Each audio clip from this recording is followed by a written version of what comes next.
কি কপাল আমার! এত কাজ করি সারাদিন, ভাগ্যের চাকা যেন ঘুরতেই চায় না। গুরু, ভাগ্যের চাকা পরিশ্রমী ঘোরে। আমার তো এর বাইরে কিছু জানা নেই। হ্যাঁ, ওই একই কথা তো সবার মুখেই শুনি।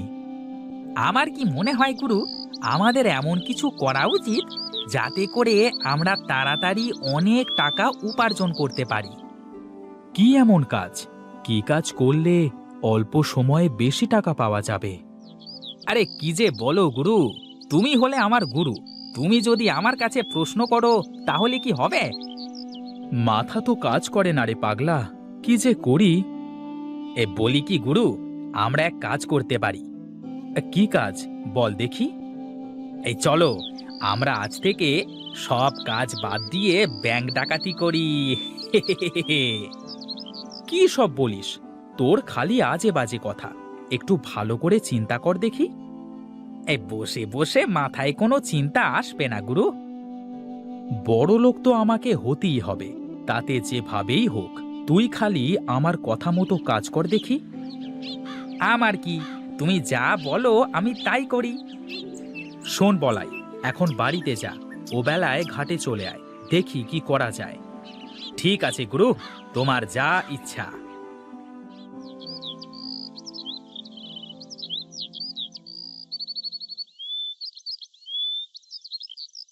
কি গিন্নি, বসে আছো যে? এখন আসার সময় হলো তোমার? রান্না করে সেই কখন থেকে বসে আছি, এই আসছো বুঝি? আসবো তো গিন্নি, এত ব্যস্ত থাকি সব সময়। হ্যাঁ, কি যে ব্যস্ত থাকো তা তো আমি ভালোই জানি। পেয়েছো তো ওই ভাদাইমা বলায়ের সাথে সারাদিন কুমতলব আটার। বাজে কথা বলো না তো গিন্নি। হ্যাঁ, আমি যা বলি তা তোমার কাছে বাজে কথাই হয়ে যায়। এখন এসো, কটা খেয়ে আমাকে উদ্ধার করো। আমার তো আর তোমার মতো ঘুরে বেড়ালে চলবে না, অনেক কাজ পড়ে আছে। বলি শোনো গিন্নি, এত চিন্তা করো না। একদিন দেখবে আমরা কত টাকার মালিক হই। হ্যাঁ হ্যাঁ, তা দেখা যাবে, যেদিন হবে সেদিন বলবে। আহা, তোমার হাতের রান্না মনে হয় অমৃতের স্বাদ। আহা, কি রসের কথা! সেই তো 3 বেলা ডাল ভাত ছাড়া কিছু জুটাতে পারো না, আবার এমন ভাবে বলছো যেন বিরিয়ানি রান্না করেছি। তোমার হাতের এই ডাল সিদ্ধই তো বিরিয়ানির থেকেও সুন্দর হয় গো গিন্নি। শোনো শোনো, খুব তাড়াতাড়ি আমাদের সুখের দিন আসবে।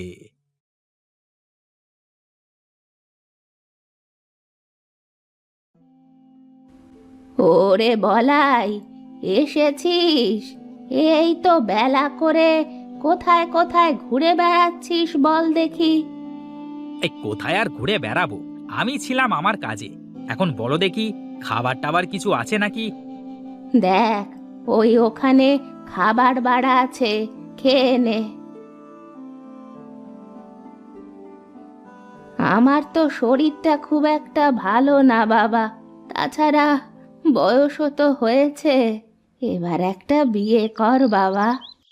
আরে আমাকে কে মেয়ে দেবে বলো দেখি? আমার মতো ভেদামার্কা ছেলের সাথে কেউ মেয়ে দেবে না মা। আগে বড়লোক হই, তারপর দেখা যাবে। হ্যাঁ, আমি মরি তারপরে করিস। আমার তো জীবনে একটু শান্তি দিবি নে তুই, একটু শান্তি দিবি নে।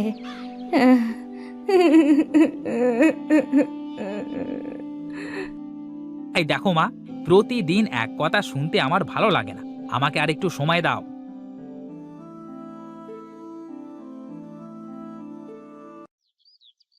বুঝলে গিন্নি, বাঁশ বাগানে অনেক বাঁশ হয়ে গেছে। কিছু বাঁশ কেটে বাগানটা একটু পাতলা করতে হবে। হ্যাঁ, তাহলে করতে হবে। তা তোমার ভাইয়ের কাছে কিছু বলেছ নাকি? ওকে আর কি বলবো, আমি যা বলবো ও তো তাই করবে। না, তারপরেও একবার শুনে দেখা ভালো, তা না হলে আবার পরে বলবে যে তুমি ওকে না বলেই এটা করে ফেললে। হ্যাঁ দেখি, ওর সাথে দেখা হলে বলে দেখব। এজন্য দাটা ধার নিয়ে রাখলাম, বেশ কিছু বাঁশ বিক্রি করা যাবে। যা ইচ্ছে করো, কিন্তু সাবধান, দুটো কথা যেন না হয়। আমার আবার মানুষের সাথে অযথা ঝগড়া চেঁচামেচি করতে ভালো লাগে না। ঠিক আছে গিন্নি, তুমি ওসব নিয়ে চিন্তা করো না তো। দেখি, যাই, আমি একটু মাঠ থেকে ঘুরে আসি।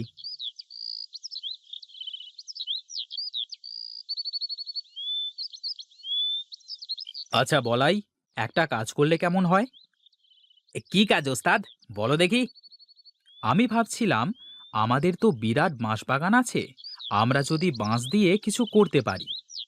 বাঁশ দিয়ে কি করা যাবে ওস্তাদ? গাধা নাকি তুই? বাঁশ দিয়ে তো কত কিছু বানানো যায়। হ্যাঁ, তা করা যায়, কিন্তু এগুলো বানাবে কি করে? শোন শোন, আমি বাঁশের ঝুড়ি বানাতে পারি, তুই বাঁশ দিয়ে কিছু বানাতে পারবি না? এই শোনো শোনো, সারাদিন ধরে ওই একটা ঝুড়ি বানিয়ে তা বিক্রি করে কয় টাকা তুমি পাবে শুনি? তাও তো মন্দ বলিসনি। আসলে মাথায় কোনো কিছু কাজ করছে না, কি যে করি। এই বলি কি, আমরা একটা কাজ করতে পারি ওস্তাদ। বল দেখি, কি বলতে চাস তুই? আমরা তোমার বাগানের বাঁশ দিয়ে নদীতে যদি একটা সাঁকো তৈরি করে দিই, আর যারা আমাদের এই সাঁকো দিয়ে নদী পার হবে তারা সবাই আমাদের টাকা দিয়ে পার হবে, তাহলে কেমন হবে? তাতে তো অনেক বাঁশ লাগবে, আর এলাকার মানুষ কি আমাদের টাকা দিয়ে সাঁকো পার হবে? শোনো ওস্তাদ, ওই দেখো, সবাই তো নৌকা করে নদী পারাপার হয়, তাহলে তারা তো মাঝিকে পয়সা দিয়ে পার হচ্ছে, তাই না? হ্যাঁ, তা অবশ্য ঠিক। তাহলে তো সবাই খুব সহজেই এপার ওপার যেতে পারবে। হ্যাঁ ওস্তাদ, তাছাড়া আবার বলছি কি, একবার শুধু সাঁকোটা তৈরি করতে পারলে তারপর বসে বসে শুধু টাকা গোনা। বাহ, তোর মাথায় তো বুদ্ধি আছে রে পাগলা। হ্যাঁ, আমি কার শিষ্য সেটা দেখতে হবে তো নাকি? বেশ বেশ, চল চল দেখি, আমরা বড় ভাইয়ের সাথে কথা বলে দেখি সে কি বলে। বাঁশ বাগানে তো তারও ভাগ আছে। এই চলো ওস্তাদ, চলো।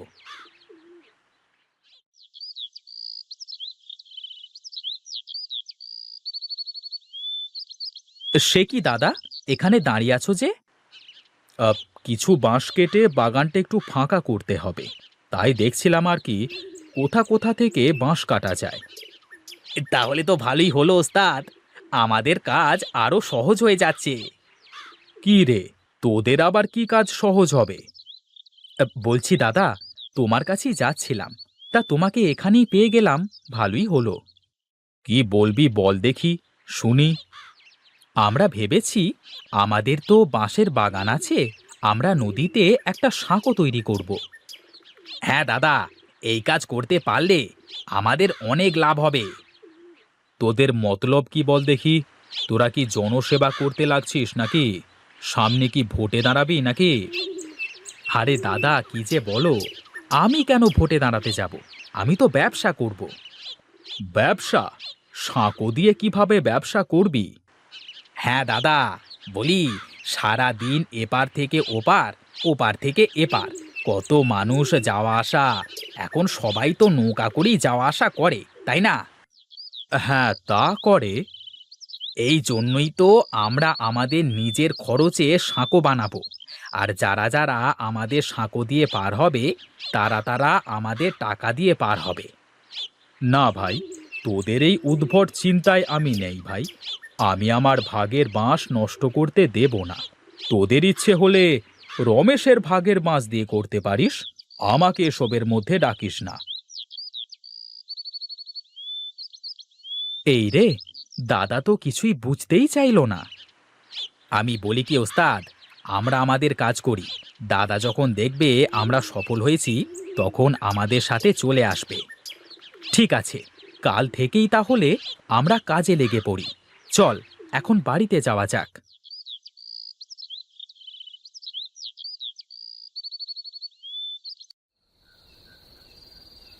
শোনো গিন্নি, কাল থেকে আমি একটা নতুন কাজ শুরু করব।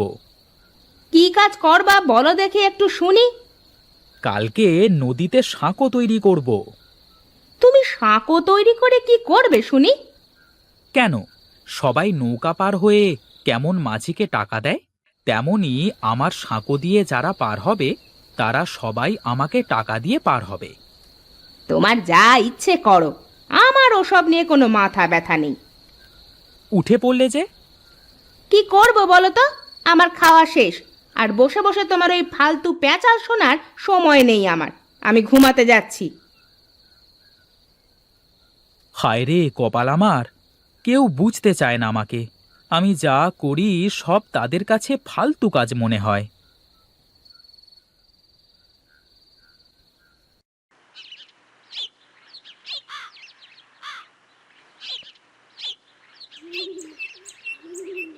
শোন বলাই, আমি বাঁশ কাটতে থাকি আর তুই বাঁশগুলো গাড়িতে করে টানতে থাক।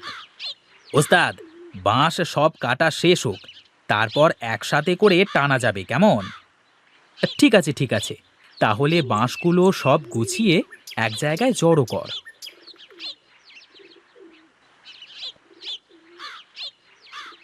বাঁশ তো সব কাটা শেষ রে বলাই, এবার নে গাড়িতে ওঠা সব বাঁশ।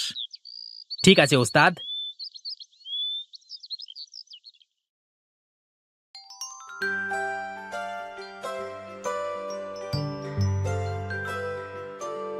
নে নে, এবার বাঁশগুলো সব নামিয়ে ফেলতে হবে।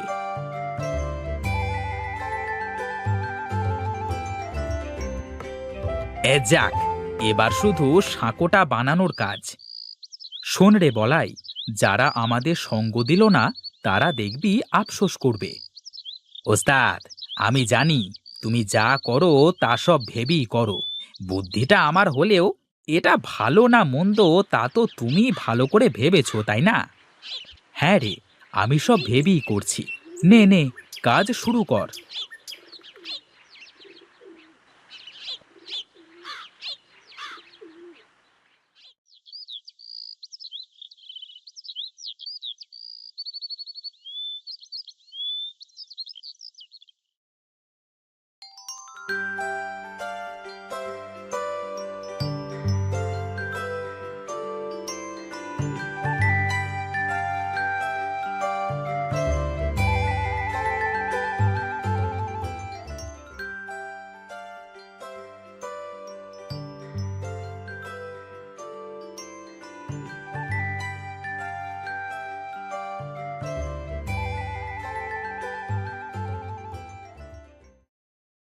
ওস্তাদ, কি বলেছিলাম, কাজ হচ্ছে তো?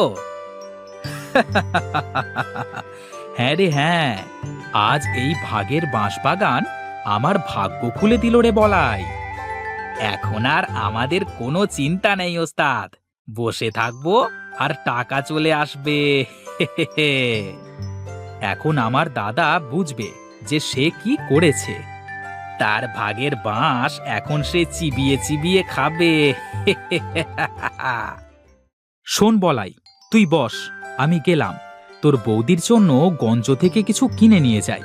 এখন তো আমার টাকার কোনো অভাব নেই রে। ঠিক আছে ওস্তাদ, যাও, আমি আছি।